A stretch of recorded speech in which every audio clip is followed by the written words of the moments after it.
There are three types of CSS styles: internal, inline, and external styles.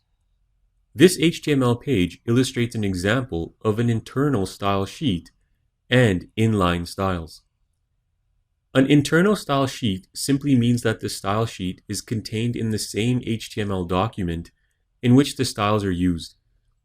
Here, we've defined a style sheet in between our head tags, with three rules that will format the body, the header 1 tags, and the paragraph elements. This is an example of an internal style sheet. We can easily convert this into an external style sheet by placing our style rules in a CSS file and linking to it. To do so, cut the style rules out and delete the style tags.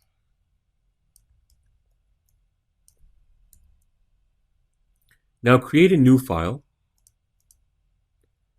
and paste the style rules into it. Now save this file as mystyles.css. You can use any name you want, that's just an example.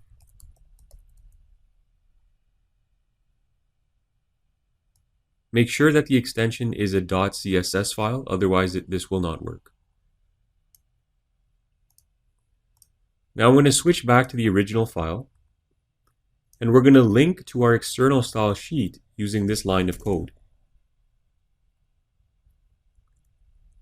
We can confirm that it worked by previewing the file in our web browser. And you can see that all the styles are still applied. In addition to internal and external style sheets, we also have inline CSS.